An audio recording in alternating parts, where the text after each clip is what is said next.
Okay, this video is going to be extremely stream of consciousness, so please bear with me. I don't have any notes. I'm not even exactly sure where I'm going, but I want to talk about a conversation that I had today with my 22-year-old and my 17-year-old as we were driving across town. My kids are 22, about to turn 21, 17, and 14. And, we've unschooled them all the way up until they're all now either in college or community college.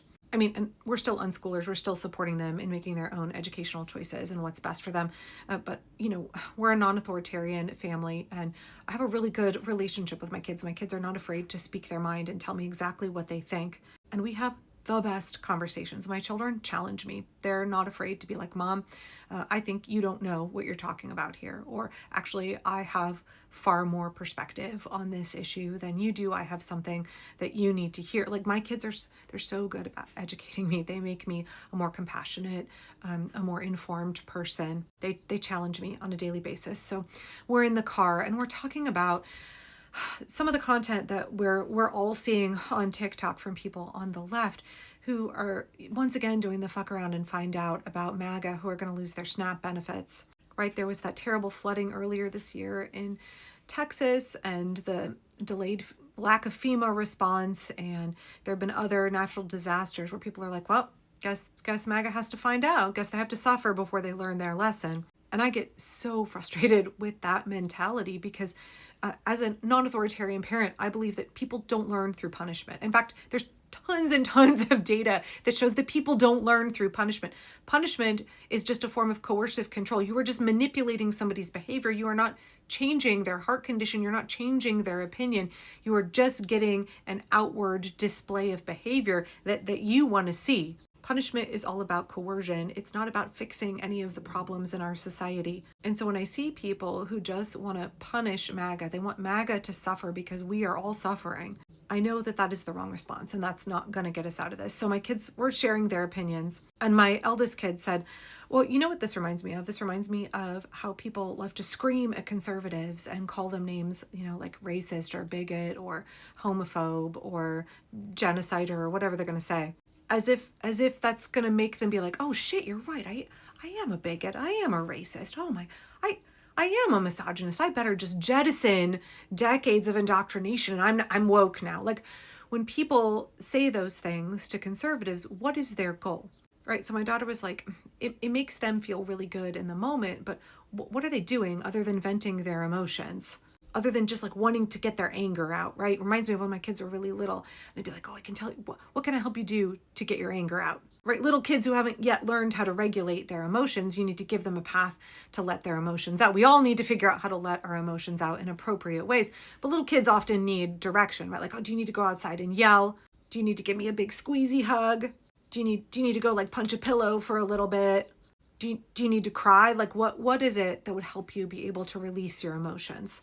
I think for a lot of adults, they still don't have great emotional intelligence, and they're not aware of the fact that all they're doing is releasing their emotions in a way that's entirely unproductive and actually sabotages the cause that they say they care about, right? If we want to get us out of this mess, if we want there to be no more MAGA, if we want people to move beyond MAGA and work to right the wrongs that they have helped enact, if we want people to reform, to deconstruct, to become better humans, if we want to fix our society, screaming at somebody that they're a racist or they're a misogynist, telling somebody like, you're just a transphobic piece of shit, that's not going to change their mind. That's not doing anything other than letting you vent your righteous anger and feeling really smug and good about it. Oh yeah, you tried to make somebody feel bad. You guys don't understand. Like, MAGA, they don't think that they're racist. They think that they're good people. They don't think that they hate women. They don't think that they hate black folks. Like, they don't think that they hate immigrants. They think that the immigrants that ICE is rounding up are violent thugs and criminals. They live in a different reality. They are experiencing a different reality because they are in a cult. They've been indoctrinated. And not only that, whatever you are seeing on social media and from the news, whatever your trusted news sources are, your friend group is talking about, they are living in an entirely separate reality where they are funneled propaganda. Their perceptions are so warped. They're not able to receive even the constructive things that you say to them. So right, we're driving in the car in traffic, having this conversation because we're not listening to Spotify. The car is very quiet because we're doing the Spotify boycott. So we've got to have a conversation with each other. I feel like a chauffeur if we don't. So So my 17-year-old was saying, well, when people on the left scream insults at people on the right, do they not just realize that they're playing directly into the Republicans' hand, right? Because Donald Trump, the Republicans, they are telling the MAGA base, like, the left is hateful. They hate you. They hate your children. They want you dead. They're violent. They're bitter, terrible, mean, awful people. And you're just giving them evidence of that, right? Like we would say, we're the people that are pro-human rights. We're the people that are compassionate. We're the people that want to build a better world. So do you not see here the two different realities? MAGA believes something about us that we would say, like, that cannot be true. But yet we are behaving in ways that is giving them evidence to confirm what Donald Trump and the Republicans are telling them. So my 22-year-old was like, oh, this reminds me of when I did this physics internship. She did an RU. And all of the labs were working on various climate change things. And they had, I think, a sociologist come in and speak to them. This is a room full of climate scientists, right? These are hardcore, like, physicists, chemists, biologists. These are all climate geologists, climate science people. And they had this sociologist come in and be like, hey, so we're going to talk about persuasive tactics. When you use really big, scary analogies, when you use hyperbolic language, and when you shame people who are climate deniers, all you are doing is confirming their worldview. You can't shame people by calling them climate deniers and calling them ignorant. All you are doing is reinforcing their worldview, and you are moving them further right. Why would they ever want to come toward you and listen to what you have to say when you are shaming them? Shame is never a good motivator to bring people around to your way of thinking. And additionally, Ruth was saying that this speaker was talking about how climate scientists tend to use really devastating, scary language. I know when my kids were little, we basically stopped watching Nature, which was one of my favorite documentary series, because the climate change language was really scary for kids. It made it sound like every species was going to go extinct and the world was ending. And my kids got really freaked out. That kind of rhetoric is very common in climate science circles, and it's really detrimental. It really doesn't help anything because it is perceived as being extremely hyperbolic, extremely inflammatory, and just not true by people on the right, by climate change deniers who are believing right-wing propaganda. And also, like, it's not helpful. It's really not helpful to try and scare people to a point where they don't want to act and they believe that everything is hopeless. And the speaker used this example of how Bill Nye the Science Guy had this really, really viral video where he came in and he lit a globe on fire and he's like, this is the world on climate change or something like that. And everybody on the left was like, fuck yeah. The climate scientists were like, yeah, this is such a great illustration. This is going to convince people. It went way, way viral. And all of us were like, yep. Y'all, it completely backfired with all of the people who need to hear the message of why we need climate change mitigation policies.